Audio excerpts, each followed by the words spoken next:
Hello students, good morning. आइए आज हम लोग पढ़ेंगे वर्ब के बारे में। जैसा कि आप सभी जानते हैं, वर्ब को हम क्रिया भी कहते हैं। क्रिया किसी भी कार्य के होने के भाव को क्रिया कहा जाता है। जो शब्द वाक्य में होना, रखना या कार्य का बोध कराए उसे वर्ब कहते हैं। A word which is used for saying something about some person और thing is called verb. Verb का वर्गीकरण हम देख लेते हैं। वर्ब कितने प्रकार के होते हैं।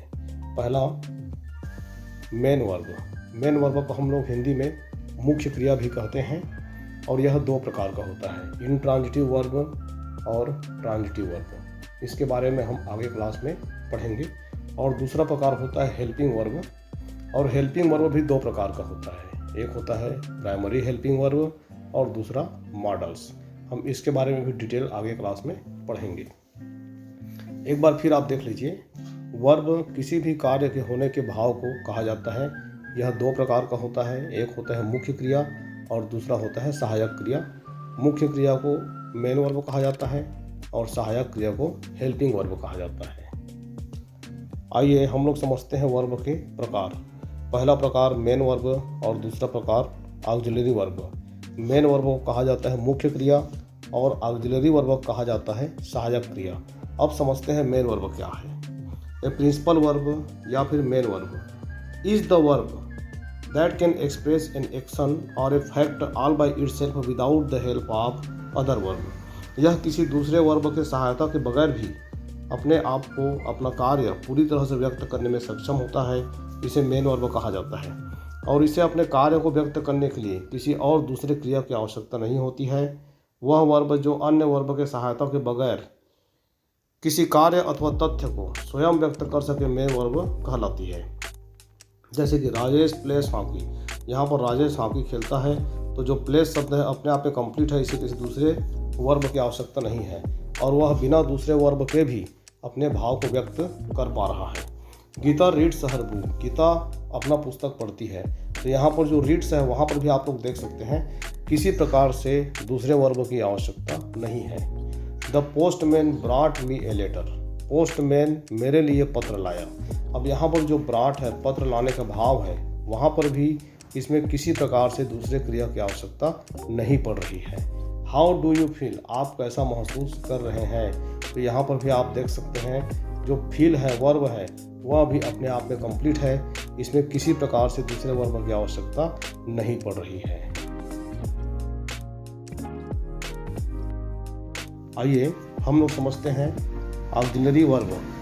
ऑक्सिलरी वर्ब को सहायक क्रिया भी कहा जाता है।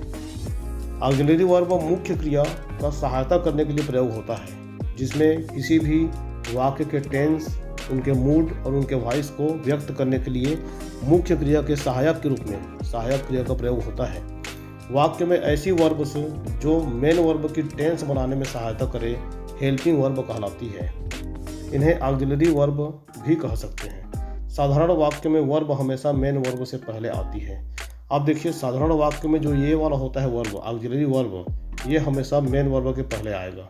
जहाँ जहाँ मेन वर्ब लगेगा उसके ठीक पहले हम सहायक क्रिया लगाते हैं। जैसे he is singing a song, अब हम बोलते हैं he is singing a song, तो सिंगिंग यहाँ पर मुख्य वर्ब है और इज जो है सहायक क्रिया है और यह एक साधारण वाक्य है, इसलिए ही इज जो सहायक क्रिया है वह सिंगिंग के पहले आया।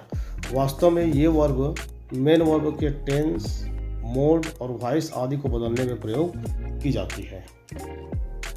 हम सहायक क्रिया को कुछ उदाहरण के माध्यम से समझने का प्रयास करते हैं। सी इज सिंगिंग ए सॉन्ग, यहाँ पर है सिंगिंग मुख्य क्रिया और इज सहायक क्रिया और यह सिंगिंग का सहायता कर रहा है। सी इज सिंगिंग ए सॉन्ग, वह गाना गा रही है और यह एक प्रेजेंट कंटिन्यूअस टेंस है। चूँकि टेंस को एक स्पेसिफिक रूप से बताने के लिए यहाँ पर सहायक क्रिया इज का प्रयोग किया गया है, ताकि हम जान सकें कि यह एक प्रेजेंट कंटिन्यूअस टेंस में लिखा गया है। Ram has done his homework, Ram अपना होमवर्क कर चुका है। अब यह प्रेजेंट परफेक्ट टेंस है और प्रेजेंट परफेक्ट टेंस को बताने के लिए हम यहाँ पर हैज़ लगाया है सहायक क्रिया के रूप में और यह मुख्य क्रिया डन जो कि वर्ब का तीसरा फॉर्म है उसके साथ में प्रयोग हुआ है। आइए समझते हैं तीसरा, मे आई कम इन सर, क्या मैं अंदर आ सकता हूँ सर। तो यहाँ पर कम मुख्य क्रिया है और मैं यहाँ पर सहायक क्रिया के रूप में प्रयोग किया गया है। आई शैल हेल्प यू, मैं तुम्हारा सहायता करूँगा, और यह एक भविष्य काल है जिसको हम फ्यूचर टेंस कहते हैं। तो फ्यूचर टेंस को बताने के लिए यहाँ पर शैल का प्रयोग किया गया है और यह भी एक सहायक क्रिया है। तो हम इसी प्रकार से सहायक क्रिया का टेंस को, उसके मूड को या फिर अन्य बातों को व्यक्त करने के लिए प्रयोग कर। आइए हम लोग समझते हैं कि कौन कौन सा सहायक क्रिया मुख्य रूप से बहुतायत में प्रयोग होता है। इसमें बी सहायक क्रिया बी टेंस में 5 प्रकार के मुख्य रूप से होते हैं: इज, एम, आर और वाज और वर। तो इस प्रकार से 5 प्रकार के सहायक क्रिया बी क्रिया के रूप में टेंस में पाए जाते हैं, जिनका हम लोग अधिकांशतः प्रयोग करते हैं। चलिए अब हम लोग समझते हैं हैव क्रिया। हैव क्रिया जो है 3 प्रकार के होते हैं, ये भी आपको हम बता दें। ये होता है हैज, हैव, प्रेजेंट टेंस के लिए हैज और हैव, और पास्ट टेंस के लिए हैड। तो इस प्रकार से यह 3 प्रकार का हैव क्रिया होता है। चलिए अब हम लोग समझते हैं डू क्रिया। डू क्रिया भी 3 प्रकार के होते हैं, इसे भी आपको मैं बता देना चाहूँगा।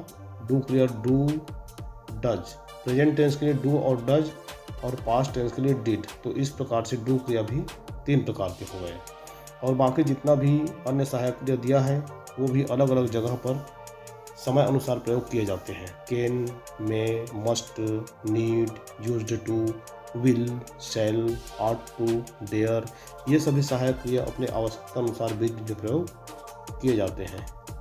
और इनसे संबंधित कुछ प्रश्न आपको मैं दूंगा, जिनको आपको अपने कॉपी में बनाकर स्कूल लाकर चेक करवाना है।